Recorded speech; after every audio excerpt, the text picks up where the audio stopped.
Hello，一条的朋友们，你们好，我是王琳。很多网友调侃我说，这个人一个鳕鱼吃了一辈子。哼，好大的口气呀！我觉得这是件好事，因为你们记住了，你管我吃一辈子还是干嘛，我自己知道我有别的角色就行了。真是一场好戏。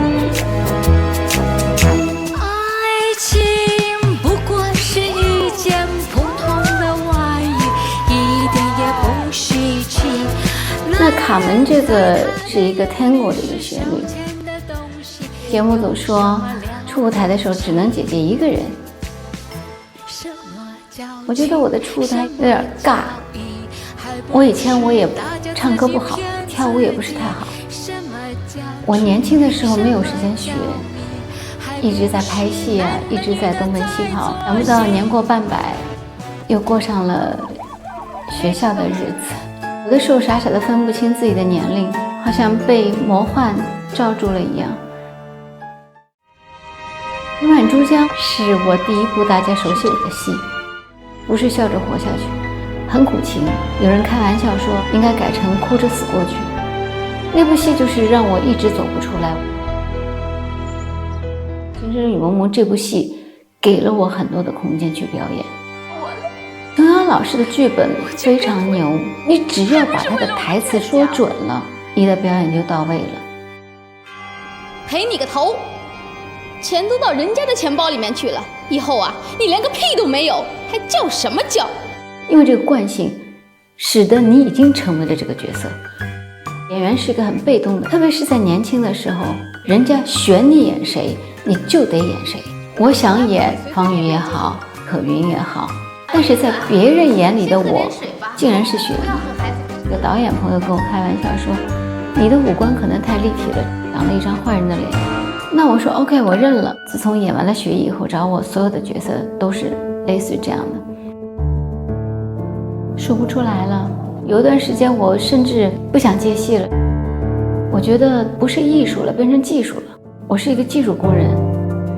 甚至有的时候我在这个戏里面说的台词，我说哎，导演，这个台词我好像在上一部戏里说过。所以我会问自己，你想要什么？那个时间也正好我想要多陪我的孩子，他爱打网球，我就一直陪他打网球，我已经看成了半个教练。爱玩游戏，我就跟着他玩游戏。我想成为他的朋友，我要让他觉得他的人生是充满爱的。我们这代人，我觉得其实从小到大是缺爱的。我们那一代人的父母的一个特点，羞于去表扬孩子，羞于去说爱。那么当他长大了以后，渐渐，我需要去找回自我。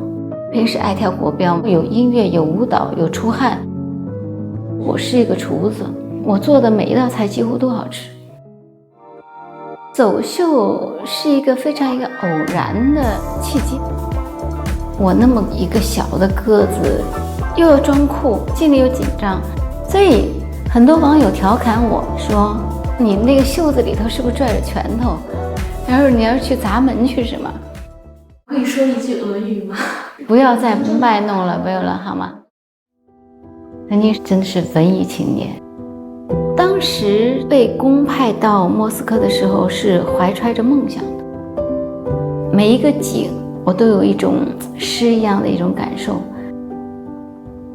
我前2天我还在反省自己说，突然之间觉着我已经变成了一个俗不可耐的人，可能是因为生活当中有太多的问题要解决，孩子、父母、挣钱、养家，然后还有很多人际关系。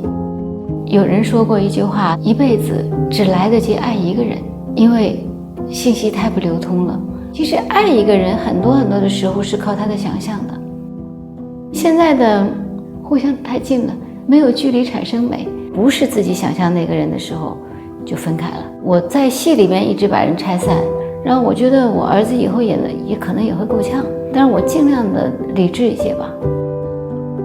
电影电视都是遗憾的艺术，不可能有那么好的一个剧本就是为你而写，因为我的人生有几个人了解呢？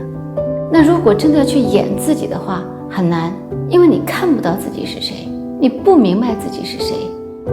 所以这么多年来，很感谢真人秀，像一面照妖镜一样放在你的面前，让我看到了自己。